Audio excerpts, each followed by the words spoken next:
আবারও পাল্টাপাল্টি আক্রমণ চালিয়েছে ইরান ইসরায়েল। লেবাননে ইসরায়েলি হামলার জবাবে এমন হামলা বলছে ইরান। অপরদিকে নিজেদের হামলাকে প্রতিরোধমূলক আখ্যা দিচ্ছে ইসরায়েল। এমন অবস্থায় মধ্যপ্রাচ্যে যুদ্ধবিরতি আবারও অনিশ্চয়তার মুখে পড়েছে। নতুন সংখ্যাতে আন্তর্জাতিক বাজারে আবারও বাড়তে শুরু করেছে তেলের দাম। বিস্তারিত আব্দুল মালেকের রিপোর্টে।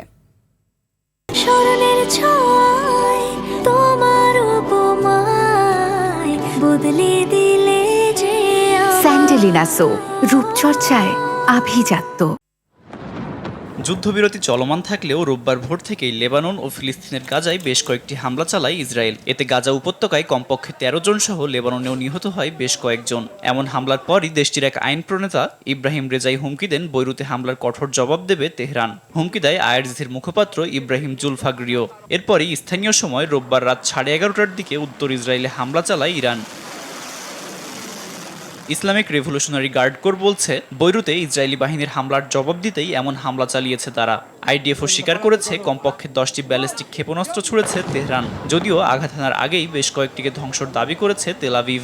এদিকে আইআরজিসি হামলার ভিডিও প্রকাশের পর রাস্তায় নেমে উচ্ছ্বাস প্রকাশ করে ইরানিরা।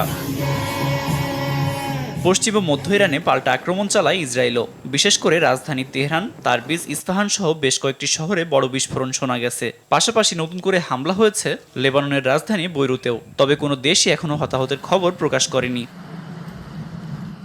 এমন অবস্থায় নতুন করে হামলা শুরুর পর সোমবার বিশ্ববাজারে ব্যারেল প্রতি তেলের দাম বেড়েছে $2 বেশি। বর্তমানে মার্কিন অপরিশোধিত তেলের দাম ব্যারেল প্রতি $92 ছাড়িয়েছে। অন্যদিকে ব্রেন্ট অপরিশোধিত তেলের দাম $95 পার করেছে। আব্দুল মালেক, RTV।